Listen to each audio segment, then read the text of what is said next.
প্রিয় দর্শক, আপনাদের নিশ্চয়ই মনে আছে 2024 সালের জুলাই মাসে, পুরো জুলাই মাস এবং অগাস্টের প্রথম সপ্তাহের কয়েকদিন যে আন্দোলনটা চলেছিল দেশে, তৎকালীন যে শেখ হাসিনা সরকার ছিল তার বিরুদ্ধে যে আন্দোলনটা ছিল, সে আন্দোলনের মূল থিমটা কী ছিল, মূল ভাবটা কী ছিল, আন্দোলনের একেবারে শুরু থেকে আন্দোলনটা কী নিয়ে হয়েছিল।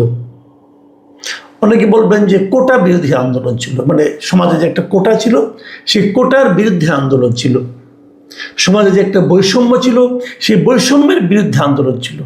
আচ্ছা, বৈষম্যটা কোথায় ছিল বলেন তো? মনে আছে আপনাদের? আমি মনে করিয়ে দিচ্ছি। বৈষম্যটা মূলত ছিল যে ওই সময়ে মুক্তিযুদ্ধ কোটা নামে একটা কোটা ছিল।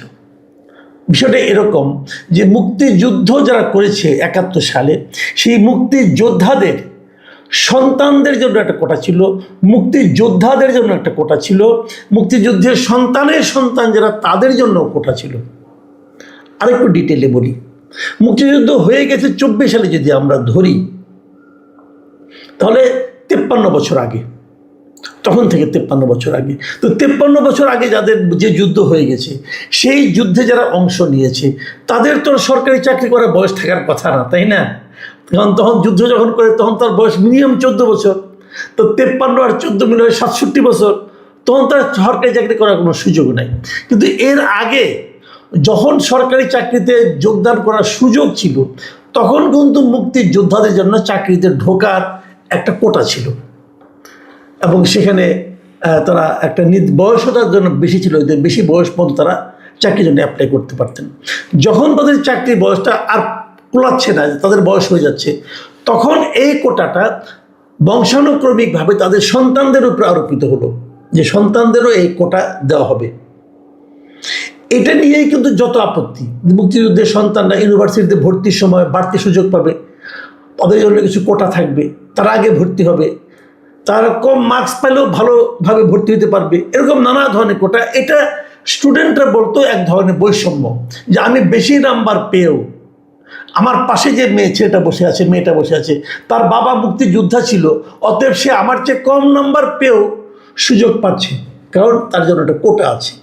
এটা এক ধরনের বৈষম্য। কিন্তু তখন তারা বলছিল সব কিছু হবে মেধা ভিত্তিক, যার মেধা ভালো সে কাজ করবে, সে সুযোগ পাবে। আরও বড় পরবর্তীতে চাকরি পাওয়ার ক্ষেত্রে, বিসিএস এর চাকরির ক্ষেত্রেও এই একই ঝামেলা ছিল, কোটা থাকতো। এই কোটাটা নিয়ে অনেক দিন ধরে আন্দোলন হচ্ছিল। 2018 সালে প্রথম একটা আন্দোলন হয়, সেই আন্দোলনের পর আন্দোলনের তোরে হাসিনা সরকার কোটাটাই বাতিল করে দেয়, কোনো কোটাই আর থাকবে না চাকরির ক্ষেত্রে, উনি বলেছিলেন। তারপরে এই 24-এ এসে আবার যেটা হলো, যে যারা কোটা বঞ্চিত হলো, ওই যে মুক্তিযুদ্ধের যারা থেকে বংশধর, তারা আবার হাইকোর্ট থেকে একটা রায় নিয়ে আসলো, না কোটাটা থাকবে। এটাকে কেন্দ্র করেই 2024-এর জুলাইয়ের আন্দোলনের সূত্রপাত। তাহলে আন্দোলনটা হলো কোটা বিরোধী আন্দোলন। সেই আন্দোলনটা কি মুক্তিযুদ্ধ বিরোধী আন্দোলন ছিল? না। মুক্তিযোদ্ধাদেরকে অপমান করার আন্দোলন ছিল? তাও ছিল না।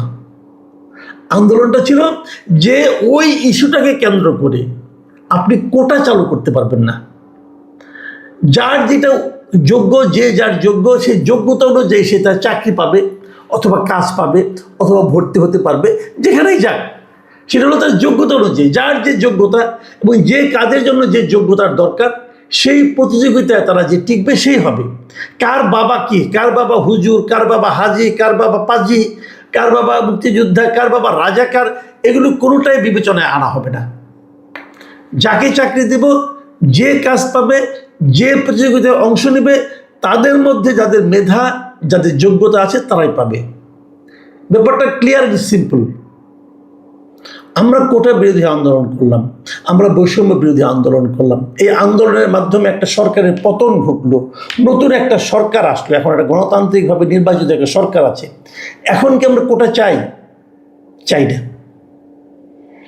এখানে কিন্তু আগে যেমন কোটা বিরোধী আন্দোলন মানে মুক্তিযুদ্ধ বিরোধী আন্দোলন নয়, কোটার প্রতিবাদ করা মানে মুক্তিযোদ্ধাদেরকে অপমান করা নয়, এখনও তেমনি একই কথা আমি বলতে চাই। এখন আবার কোটা দেওয়া শুরু হয়েছে। দেখুন, আজকে আমি কথাগুলি এত যে ভূমিকাগুলি দিলাম কেন, সেটা আপনি একটু ব্যাখ্যাটা বোঝার চেষ্টা করেন। আজকে আমরা কি দেখলাম, আজকে একটা অনুষ্ঠান হয়েছে, বাংলাদেশ পর্যটন কমিশন, তারা একটা পর্যটন কর্পোরেশন, তারা একটা অনুষ্ঠানের আয়োজন করেছে। সেটা কি জুলাই গণ অভ্যুত্থান দিবস উপলক্ষে জুলাই শহীদ পরিবার ও জুলাই যোদ্ধাদের সম্মাননা প্রদান এবং আলোচনা অনুষ্ঠান হয়েছে। সেখানে আমাদের বেসামরিক বিমান পরিবহন ও পর্যটন মন্ত্রী আফরোজা খানম গিয়েছিলেন এবং সেই সঙ্গে এর যে প্রতিমন্ত্রী মিস্টার মিল্লাত সাহেব তিনিও গিয়েছিলেন, এম রশিদুজ্জামান মিল্লাত, তারা দুজনই সেখানে উপস্থিত ছিলেন। সেখানে উপস্থিত থেকে তারা দুটো ঘোষণা দিয়েছেন। ঘোষণা দুটো কি, জুলাই যোদ্ধা ও শহীদ পরিবারের জন্য বিমান ভাড়ায় 50% ছাড় দেওয়া হবে। মানে যারা জুলাই যোদ্ধা ছিলেন এবং জুলাইয়ের আন্দোলনে যারা মারা গেছেন, সেই মৃত ব্যক্তি, সেই শহীদের পরিবারের যারা সদস্য, এরা সবাই বিমান ভাড়ায় 50% ছাড় পাবেন। এটা দেশেও পাবেন, বিদেশেও পাবেন। মানে যদি বাংলাদেশ বিমানে তারা চলাচল করেন, দেশে যান অথবা বিদেশে যান, তাহলে 50% তাদেরকে ছাড় দেওয়া হবে। কেবল তাই না, যে 36শে জুলাই বলে ওইটাকে মাথায় রেখে পর্যটন কর্পোরেশনের মালিকানায় যত হোটেল আছে, ওনারা যদি সেই সমস্ত হোটেলে কখনো যান, আজীবন তারা সেখানে 36% কমিশন পাবেন। এই দুটো কথা তারা ঘোষণা দিয়ে আসছে। আমার কাছে মনে হলো এটা তো জুলাই আন্দোলনের যে মূল চেতনা, সেই চেতনার সঙ্গে তো গাদ্দারি করা হলো। এটা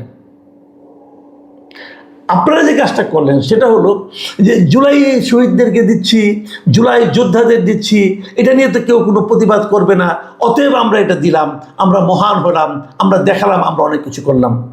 আমি মিল্লাত সাহেবকে জিজ্ঞাসা করতে চাই, আমি আফরোজা খানমকে জিজ্ঞাসা করতে চাই, এটা করার এখতিয়ারটা আপনাকে কে দিল? এই যে আপনি 50% ছাড় দিলেন, আপনার টাকা। এই যে আপনি 36% কমিশন দিবেন, এটা আপনার টাকা, এটা জনগণের টাকা। জনগণের টাকা ছাড় দেওয়ার আপনার এখতিয়ার কে দিল? এবং তারও যে বড় কথা, আপনি এখানে দিবেন কেন? এটা দেওয়ার মাধ্যমে আপনি আবার সেই কোটা ব্যবস্থা চালু করলেন। যদি মুক্তিযোদ্ধাদের জন্য, মুক্তিযোদ্ধাদের পরিবারের জন্য কোটা দেওয়াটা অনিয়ম হয়ে থাকে, ভুল হয়ে থাকে, প্রতিবাদযোগ্য হয়ে থাকে, তাহলে এখানে কোটা দেওয়াটা কোন বিবেচনায় গ্রহণযোগ্য?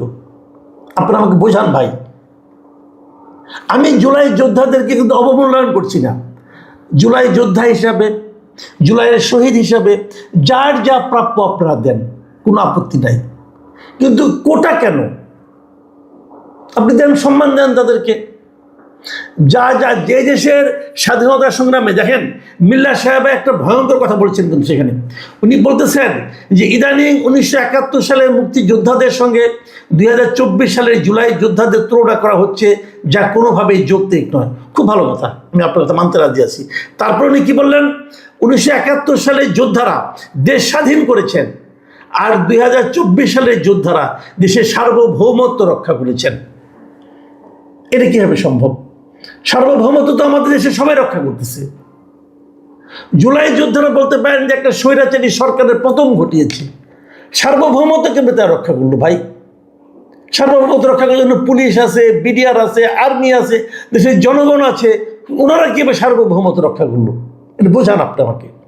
হয়তো আপনি বলতে চাচ্ছেন যে এই সরকার, আওয়ামী লীগ সরকার, ভারত সরকারের তাবেদারে পরিণত হয়ে আমাদের সার্বভৌমত্ব খুইয়েছিল। যে সার্বভৌমত্ব খোয়ানোর কথা বলেন, সেটা তো আপনারা সরকার গঠন করার পর করেছেন। সেটা হলো মার্কিন যুক্তরাষ্ট্রের সঙ্গে চুক্তি করে, মার্কিন যুক্তরাষ্ট্রের সঙ্গে যে গোলামি চুক্তি আপনারা করেছেন, তাতে আমাদের সার্বভৌমত্ব গেছে।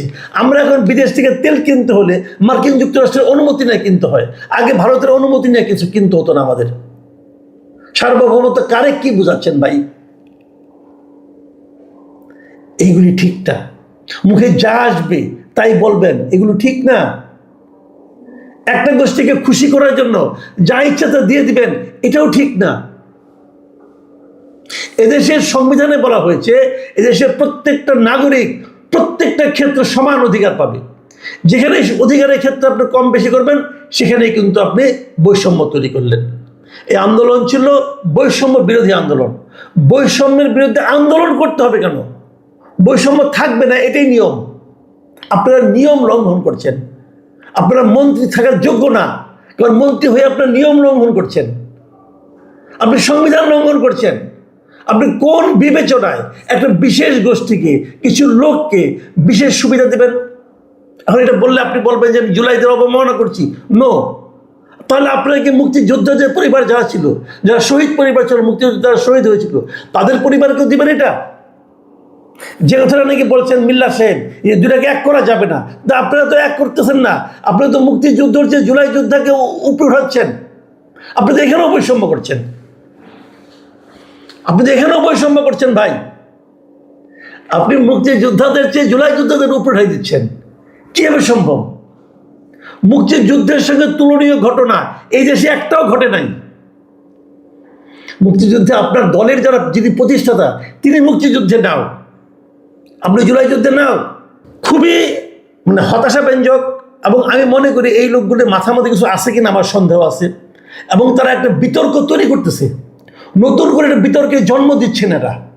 এই লোকগুলো জাস্ট একটা পরিবেশে গিয়েছেন, ওখানে যে তাদেরকে তাৎক্ষণিকভাবে খুশি করার জন্য যা ইচ্ছা তাই বলে দিয়ে আসছেন। আবার আপনারা বৈষম্যের জন্ম দিচ্ছেন। এই দেখেন, আমি নিজে মনে করি আমি কোনো কোটায় বিশ্বাস করি না। আমি মনে করি কোটা কিসের? যে যে ক্ষেত্রে যাবে সেই ক্ষেত্রে যে যোগ্যতম ব্যক্তি সেই সুযোগটা পাবে। কারণ অযোগ্যদের হাতে দায়িত্ব দেওয়ার কারণে দেশে এই অবস্থা। যোগ্যতম ব্যক্তি কাজ পাবে, যোগ্যতম ব্যক্তি যোগ্যতম চাকরিটা করবে। যে অযোগ্য তাকে আমরা অন্যভাবে, আপনি যদি আত্মীয় হয়, ভালোবাসা থাকে, তাকে আপনি অন্যভাবে আপ্যায়ন করেন, কোনো সমস্যা নাই। কিন্তু এই সমস্ত ক্ষেত্রে এই যে আপনি 50% বিমানে কোটা দিচ্ছেন, বিমানে যে লসটা হবে, লসটা আপনি পুষাই দেবেন? এমনি তো লুটপাট হচ্ছে বিমানে, সেই লুটপাটে ভাগ নিশ্চয় আপনারাও পাচ্ছেন। আপনারা কি পাচ্ছেন না পাচ্ছেন সেই খবর আমরা প্রকাশ করবো ইনশাল্লাহ। আর কটা দিন যাক, সব খবর তো আমাদের কাছেও আসে। খুবই আনফর্চুনেট। আমি মাননীয় প্রধানমন্ত্রীকে বলবো এই সমস্ত দিকে নজর দেন। এই লোকগুলো আপনার প্রিয় আমি জানি, কিন্তু তবু তাদের দিকে নজর দেন, কারণ এরাই কিন্তু আপনাকে ডোবাবে। আবার কোটা, আবার বৈষম্য, এটা হয় না। অনেকদিন ধরে চলছে কিন্তু এগুলো নিয়ে আরো পরে আরো কথা বলবো। আপাতত এই পর্যন্ত থাকলো। সবাই ভালো থাকবেন। আল্লাহ হাফিজ।